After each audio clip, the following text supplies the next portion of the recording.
So first of all, Bill, Colonel Bill, I would like to thank you for being here today to visit with us and to help us commemorate our veterans and our participation in the war. I'd just like to take a little bit of your time just to help us understand and document our participation in the war. This helps us as the younger generations to learn about what our parents and grandparents went through during the time. Well, you know, I first fought in the World War II. I was a soldier in World War II. I was in the first wave and we invaded Normandy. And then I came back home and went back to college. And then when I graduated, I came to work in Southeast Asia. Okay. And that's where and people all told me that as far as Laos was concerned, that the only person in Laos who was really leading the people to resist the communist invasion was Vang. So I knew I needed to meet him. So I finally went up to the border of Laos and I asked the local people how could I get in touch with Vang. Wow. And so he came down and met me at the Vamkhom River. And he said that he had always hated the communists. He said, I will lead my people to fight against the communists in Laos if you will give us the support and weapons that we need. And I said, I'll do the best I can. And I think we did it very successfully. Wow, that is so interesting that much more than a partnership but a friendship sparked just by two people having kind of the same goals and the same outlook on life.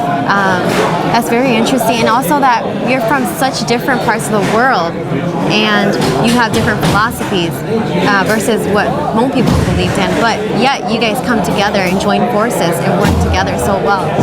That's amazing. Well, yeah, I think if you look at the war we had against the Laotians and against the communists, because like God told me the first time he met the communists, they knew that they were going to be bad people because they tried to force everybody to do what they wanted them to do. And average people don't want to do that. Right. I think one thing with Hmong is that we're free people, so we like to live independently. That's part of the reason why we do thrive in the mountainous regions of Laos, is because we like that freedom. So for someone to come and kind of hold us, suppress us, or oppress us, that makes it very hard for us to deal with it. Well, if you go back to history in the U.S., the reason the first Americans came to what is now the United States was because they wanted to be free. That's true. So I think the Americans, as well as the Hmong, were all based on the fact that they wanted freedom. Right. They didn't want the government to tell them what to do. Right. That's very true. And that's still the way. Yeah. So when you first took this assignment, now what we call the secret war, this covert operation, did you know what you were getting yourself into? Well, they recruited me right out of college. The first I fought in World War II, I went to Normandy invasion, and then I came back and went back to school. And then when I graduated, that's when I'd never heard of the CIA. They contacted me and they wanted me to go to work for them. So I agreed because it sounded very interesting. Right. Did you know? I'm glad I did because it helped. I was able to use the U.S. government to help me support all of the people who were fighting against the communists. Yes, and because communism wanted the government to control all the people, but the truth is, if you look at it should be the people controlling the government. The government, right? Should be a democracy. People should have control. Yes. First met the Hmong people. What were your initial reactions? What did you think? What was going through your mind?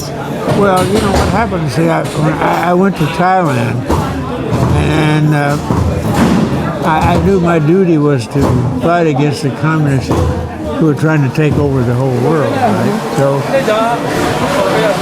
when you looked at Laos, I went up to the border, and people told me that they thought that the only one who was really fighting against the communists in Laos was Vang. Yes. So then I met him at the border, and that's what he told me. He told me all his experience of against the communist people, and that he didn't like them, and he expected to spend his life fighting against it. And he hoped that I could help him. If I could help him get the weapons they needed to fight against the communists, they would do the fighting. So that's what I tried. So you had a goal and a duty that you were focused on. Right. Okay. All right. I'm curious to know, how did you have these conversations with Meep? Did he understand English, or did you speak with him in Laos? Or well, you know, he could speak pretty good English at that time, but you know, he when he was young, he learned French. Right. And he was able to transfer over to English pretty easily. Okay. Yep. So when I first met him,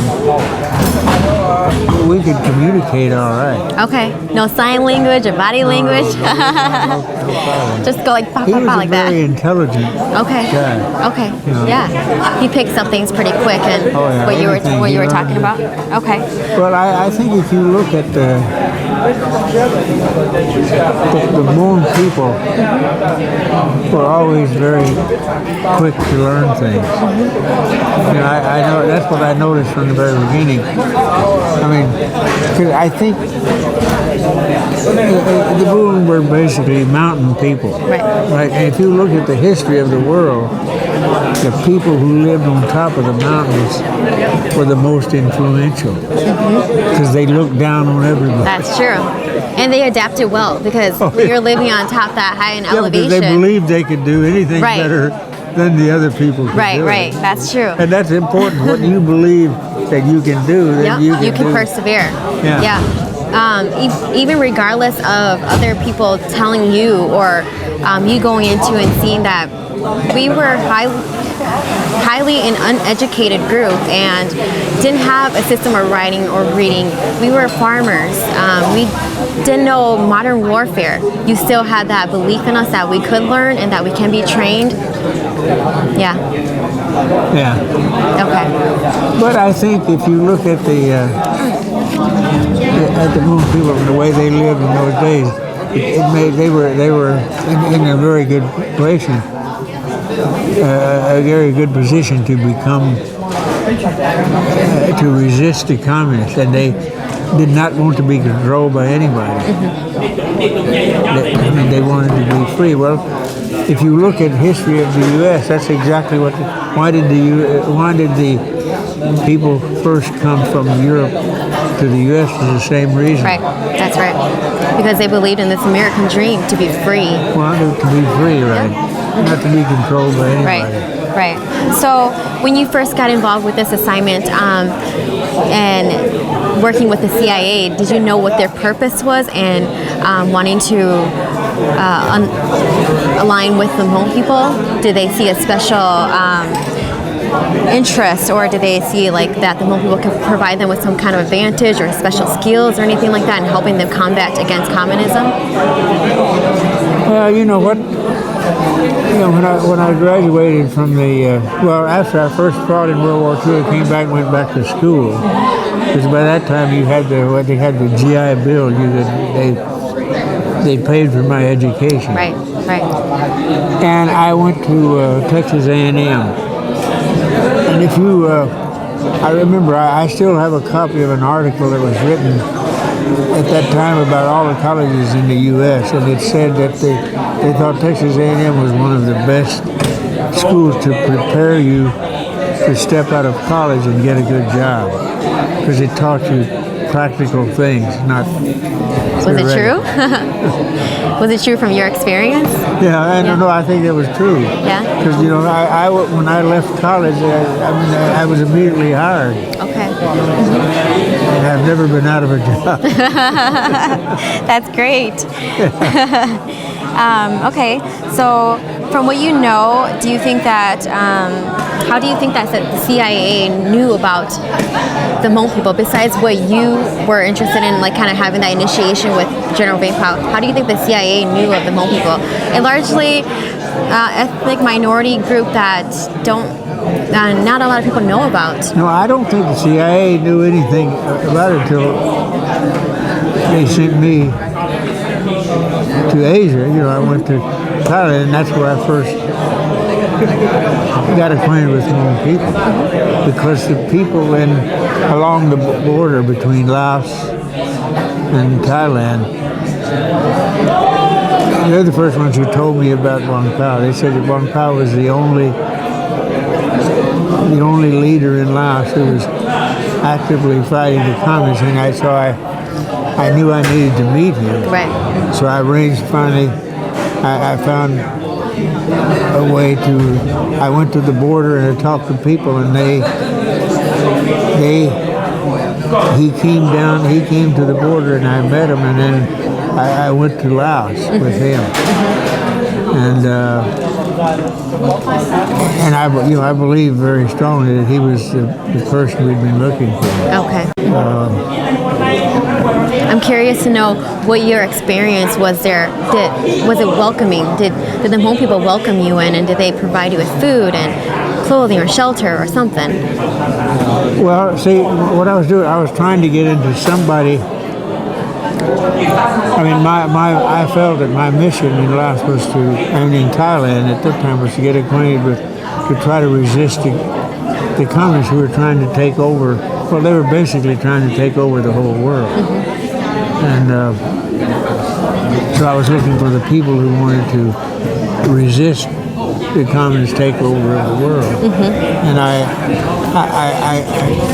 talked to people along the border, and they said that the only person in Laos who was really dedicated against the communists was Vamkhom. So that's why I got acquainted with him. Right. Okay. I met him at the border, and then he invited me to go with him into Laos. It sounds like at the time you were kind of like a one-man team. I mean, it didn't seem like you had anyone behind you.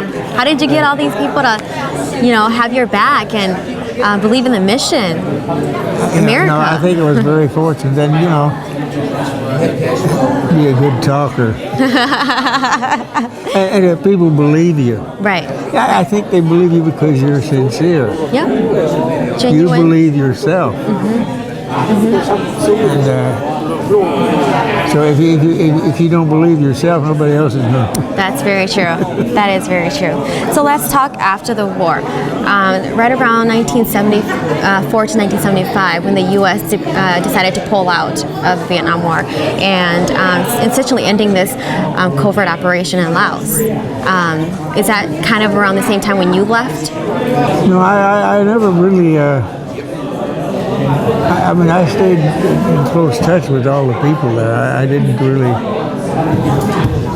I didn't go out and go back to the U.S. I stayed there. Oh, so you kind of stayed around for a little bit? Yeah. Okay.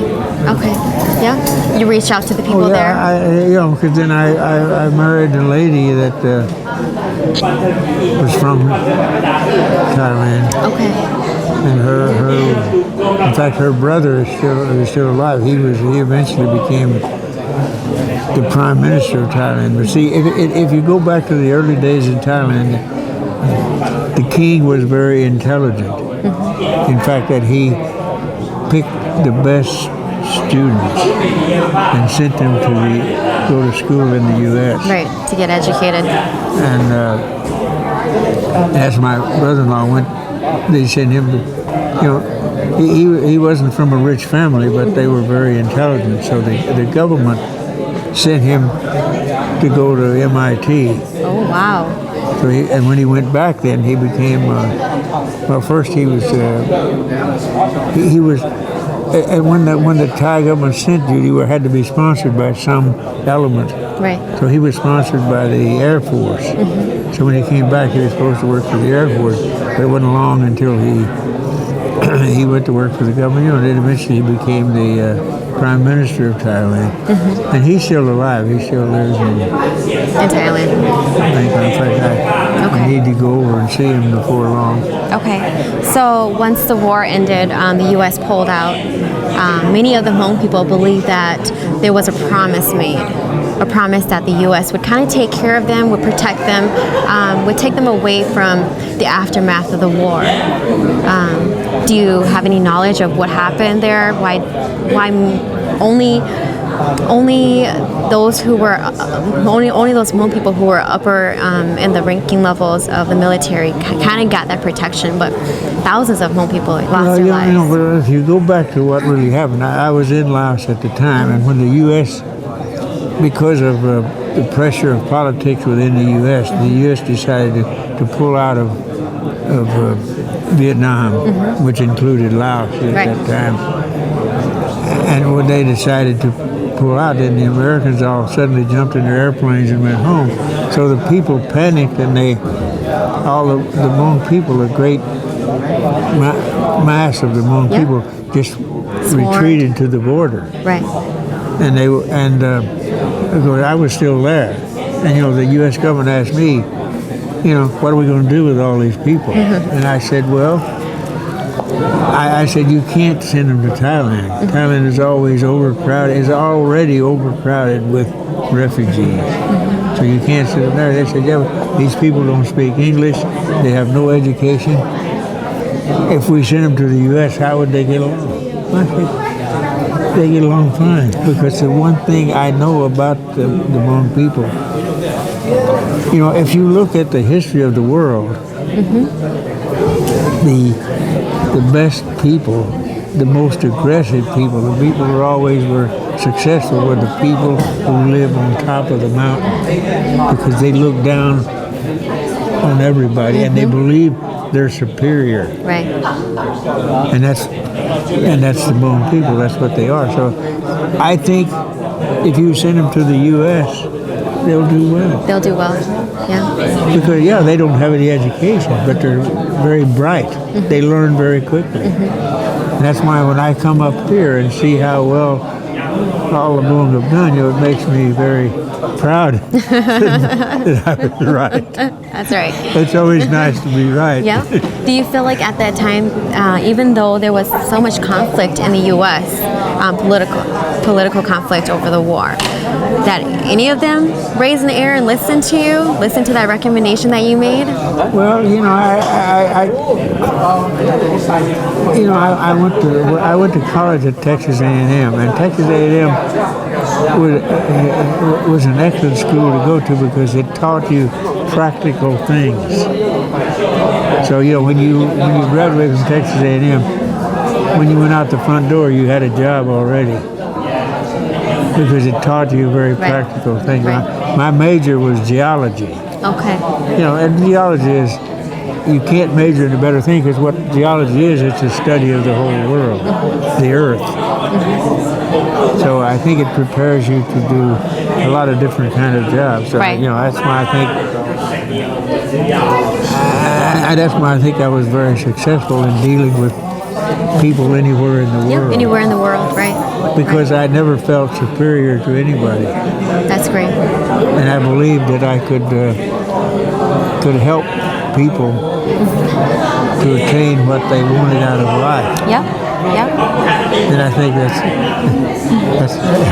how did you all get here? Exactly. That's right. Right. Because they asked me, when the U.S. decided to pull out of all of Southeast Asia, so the Americans all jumped in their airplanes and flew away. Yeah.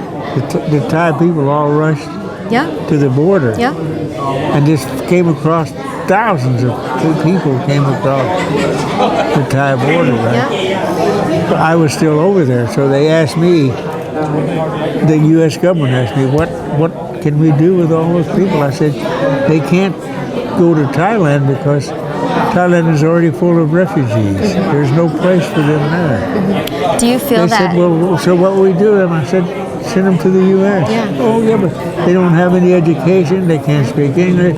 What are they going to do? I said, don't worry. These people are the most intelligent people I've ever met. Yeah, they don't have education, but that don't stop them from being intelligent. So I think when they get there, they will do extremely well. Right. Do you think that because the secret war was a covert operation? Yeah, but I think if you looked at the characteristics of the Hmong people, I believe they would adjust to life in the U.S. extremely rapidly. And I think if you look, that's why when I come up here and see what all they're doing now, Right. you know, Yeah. you can tell it's always makes you feel good when you were right. And you know what? We really do praise you and do consider you as kind of that forefather, you and General Vang Pao, to pave that way for us, to give these opportunities to us, and to kind of allow us to come to a country where we are free. So we really do appreciate you for that. And for you to believe that, you know, even a small minority people who don't know how to read and write are still intelligent enough to survive. No, that has nothing to do with intelligence. And intelligence means the ability to learn. So wherever you go, whatever the conditions, you very quickly learn how to survive in the new environment and make the best of it.